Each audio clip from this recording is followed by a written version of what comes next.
Well, the numbers for IRB Infra just flashing for you on the screen. While the top line is better than estimated, it's the profit number which is below estimate. So the net profit has come in at 220 crores versus a poll of around 240 crores. Though look at the top line, it's almost 300 crores to 200 crores higher than expectations.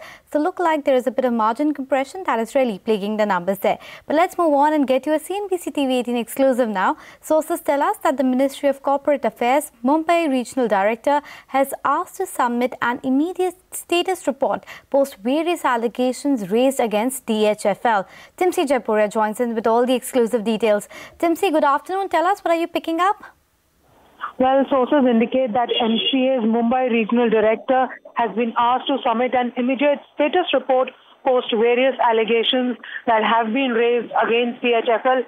Remember, this is not just the recent findings that are putting allegations against DHFL, but also some internal dope that MCA has got against DHFL for quite some time, which it was probing, and now formally this has taken shape.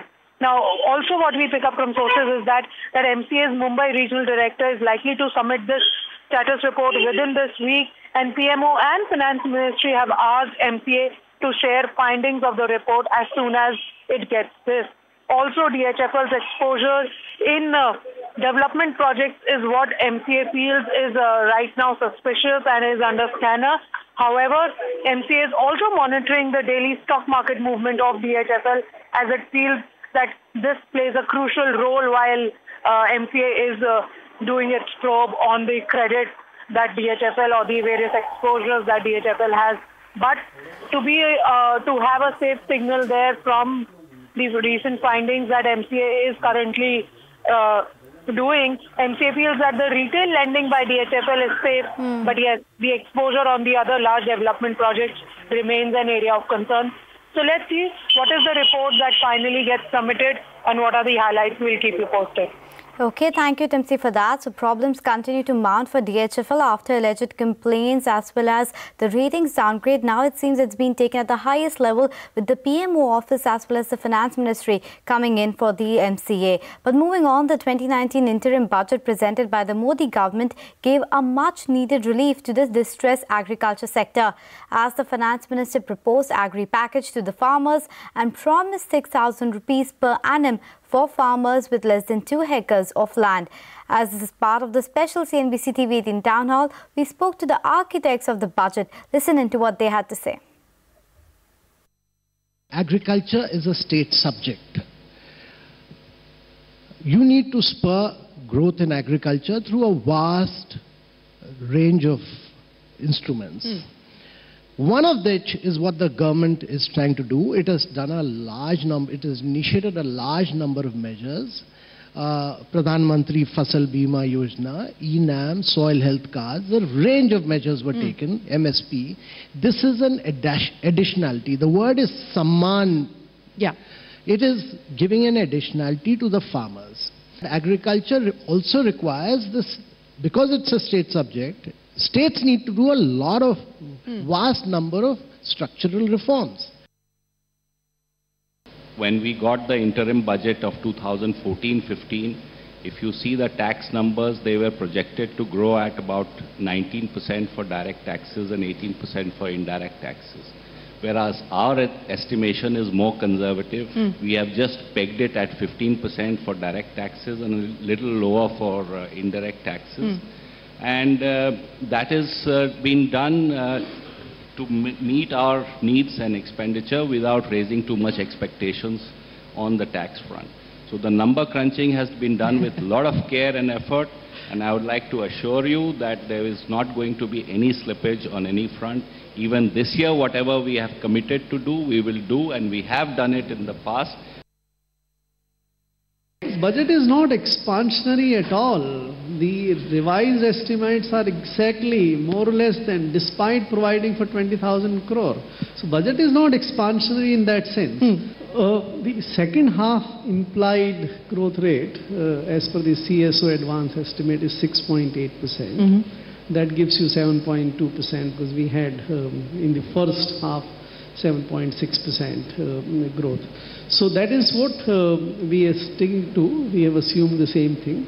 For the next year, I think everyone, whether it's the international organizations, the IMF, World Bank and all, everyone is estimating 7.2 to 7.3. Yeah. 7.3 to 7.5%. Yeah.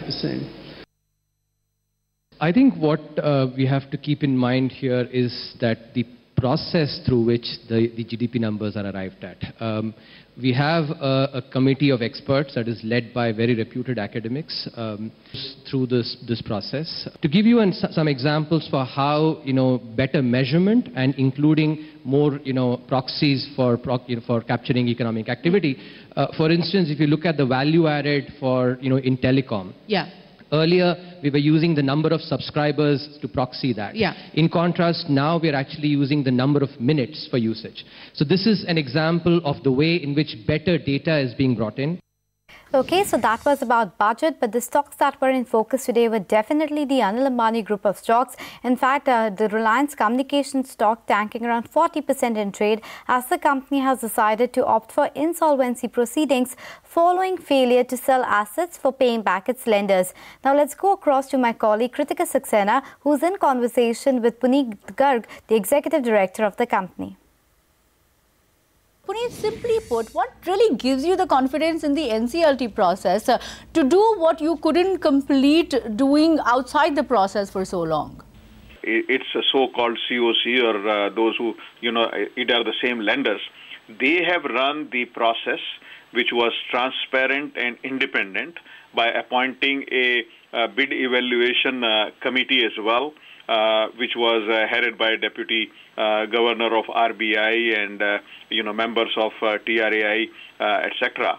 They have gone through the process, finalized the whole bidding and the bids, and that's how the resolution plan was constructed.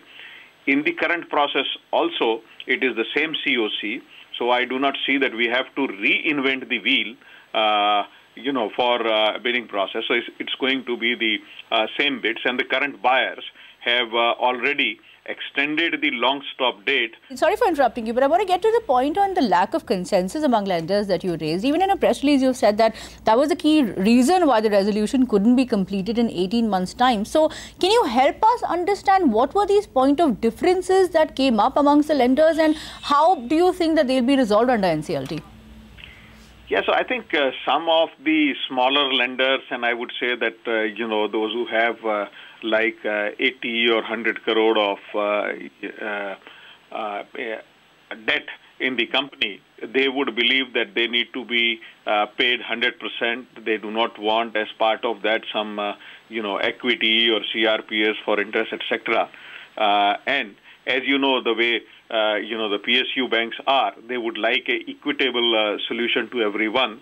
They can't give someone else a larger share and sacrifice that amount. And I think that is the unreasonableness which had in the meetings where we were unable to reach the 100% consensus. We had in most of the assets our consensus of 95, 97 or 99%. The majority lenders are on board with the plan. Did they have concerns with respect to the resolution plan that you had pointed out, specifically SBI?